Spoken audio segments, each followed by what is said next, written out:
بسم اللہ الرحمن الرحیم۔ سب سے پہلے تو تمام امت محمدیہ کو ماہ رجب المرجب کی آمد بہت مبارک ہو۔ اللہ پاک یہ مہینہ ہم سب کے لیے برکتوں والا بنائے۔ محترم ناظرین، ماہ رجب المرجب کے حوالے سے آج انشاءاللہ عز و جل ایک خاص روحانی علاج، ایک خاص عمل آج انشاءاللہ عز و جل آپ کے ساتھ شیئر کریں گے اور آپ کو بتائیں گے کہ ماہ رجب المرجب کی فضیلت کیا ہے۔ رجب المرجب شریف کا مہینہ حرمت والا مہینہ اور حقیقت والا مہینہ ہے، اور حرمت والے 4 مہینے قرآن مجید میں ذکر ہوئے ہیں جن کے نام مختلف حدیثوں میں آئے ہیں، تو ان میں سے ایک رجب المرجب ہے۔ رجب المرجب کے مہینے میں نیکیوں کا اجر بڑھ جاتا ہے، عام دنوں کے مقابلے میں ثواب زیادہ ملتا ہے، اور اس مہینے میں روزوں کے علاوہ استغفار کی کثرت کرنے سے، اپنے گناہوں سے توبہ کرنے کی بھی ترغیب موجود ہے۔ خاتم النبیین حضرت محمد مصطفیٰ صلی اللہ علیہ وآلہ وسلم کا فرمان ہے کہ رجب کے مہینے میں استغفار کی کثرت کرو، زیادہ استغفار کرو، بے شک اس کے ہر لمحے میں اللہ کریم کئی افراد کو آگ سے نجات یعنی چھٹکارا عطا فرماتا ہے۔ حضرت سیدنا امام ابن سیرین جو کہ مشہور تابعی بزرگ ہیں، وہ فرماتے ہیں ہمارے اسلاف یعنی صحابہ کرام رضوان اللہ علیہم اجمعین رجب المرجب شریف میں عمرہ ادا کیا کرتے تھے۔ مزید ایک روایت میں یہ ہے کہ دوسرے خلیفہ حضرت سیدنا عمر فاروق اعظم اور دیگر اصحاب رضوان اللہ علیہم اجمعین رجب شریف میں عمرہ کرنا پسند فرماتے تھے۔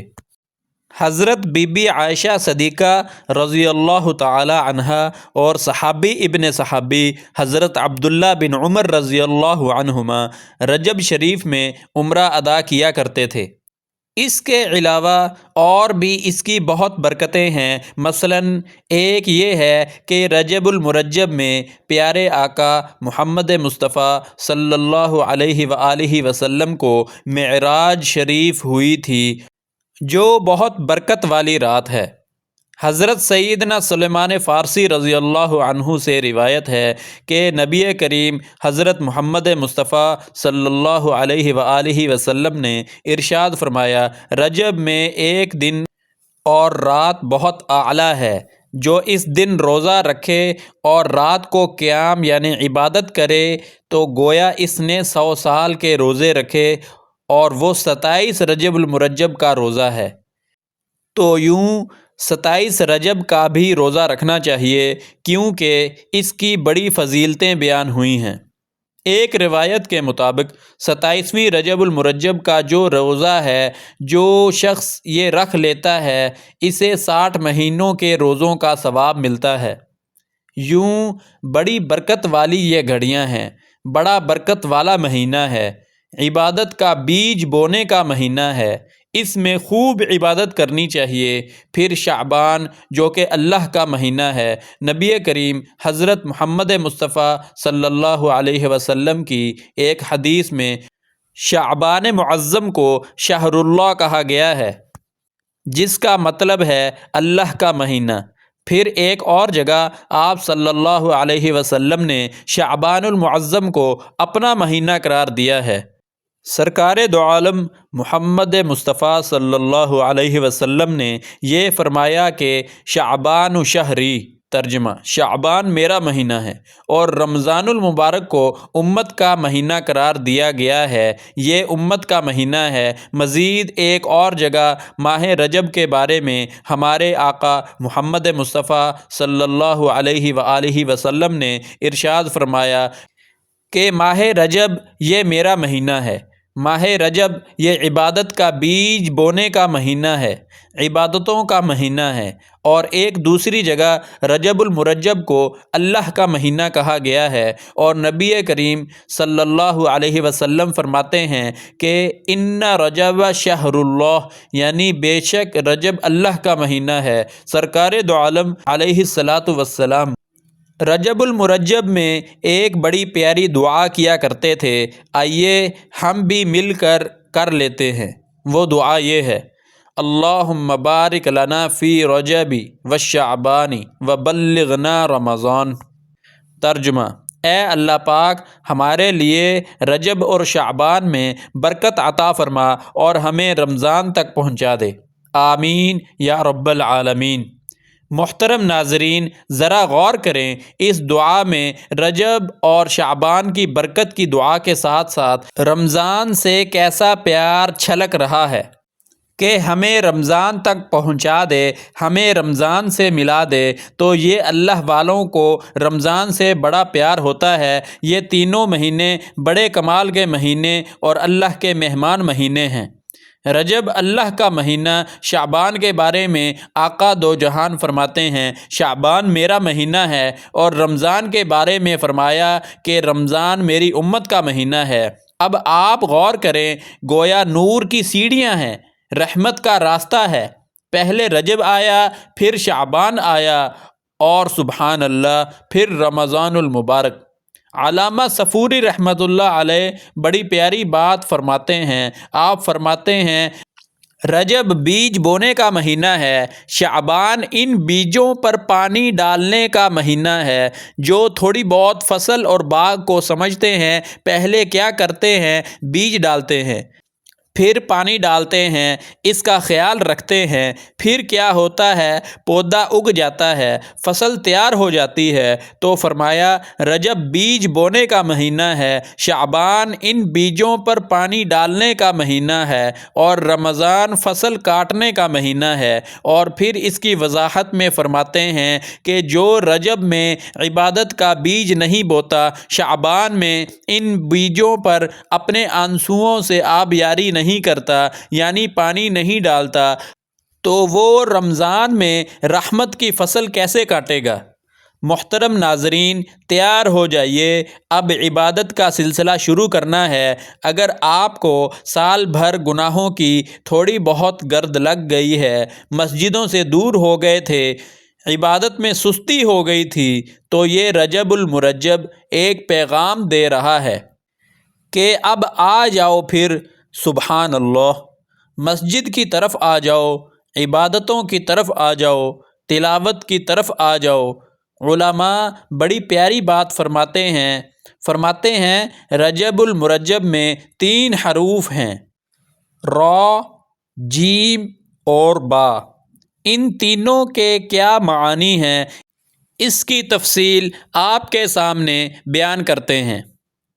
علماء کہتے ہیں کہ را سے مراد رحمت الہی، آخر میں جو با ہے اس سے مراد بر یعنی بھلائی، اور درمیان میں جیم ہے، اس سے مراد بندے کے جرم۔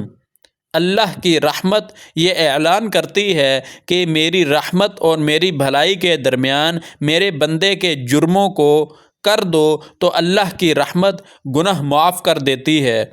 تیار ہو جائیے، آپ نے نماز قضا نہیں کرنی، اب عبادتوں سے جی نہیں چھڑانا، بلکہ اس میں جتنا ہو سکے اس ماہ میں روزے رکھنے ہیں تاکہ رمضان المبارک کی تیاری ابھی سے ہو سکے اور نیکی کرنے کی ذہن سازی ابھی سے ہو جائے۔ ایک بڑی خوبصورت نہر کا ذکر ہے، روایتوں میں ہے کہ جنت میں ایسی نہر ہے جس کا دودھ پانی سے زیادہ سفید ہے، شہد سے زیادہ میٹھا ہے، کمال کی نہر ہے، اور اس نہر سے وہی پیے گا جو رجب المرجب میں روزے رکھنے والا ہوگا۔ تو اللہ مجھے اور آپ کو خوب نفلی روزے رکھنے کی توفیق عطا فرمائے۔ فرائض و واجبات کی پابندی کے ساتھ ساتھ محترم ناظرین، اس ماہ مبارک میں کثرت سے استغفار بھی کرنا ہے۔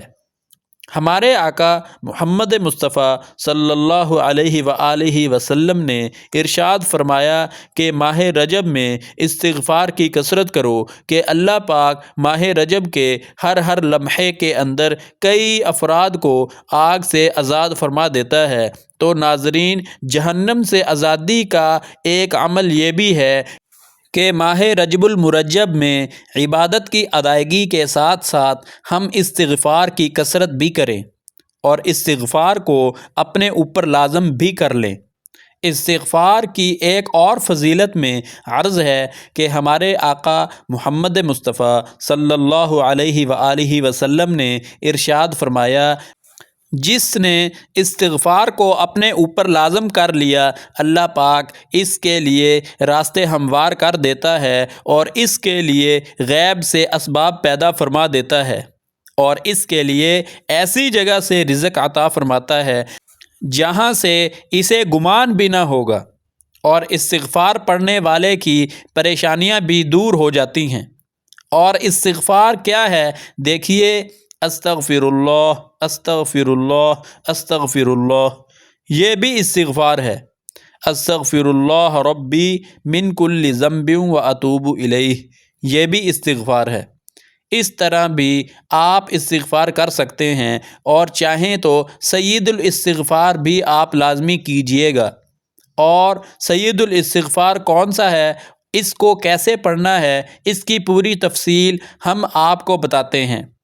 اس کے لیے آپ نے سب سے پہلے حضور پاک صلی اللہ علیہ وسلم پر درود پاک پڑھ لینا ہے، اور درود پاک آپ کوئی سا بھی پڑھ سکتے ہیں، لیکن کوشش کیجئے گا کہ درود ابراہیمی یعنی نماز والا درود پڑھیں، جو کہ ہم نماز کے درمیان پڑھتے ہیں، کیونکہ یہ سب سے افضل ترین درود پاک ہے۔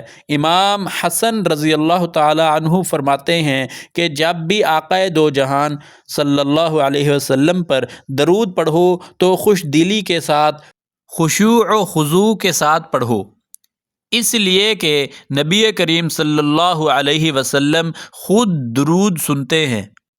اس لیے جب بھی درود پاک پڑھا جائے تو اسے پرسکون حالت میں پڑھنا چاہیے، خوش دلی کے ساتھ اور محبت کے ساتھ پڑھنا چاہیے۔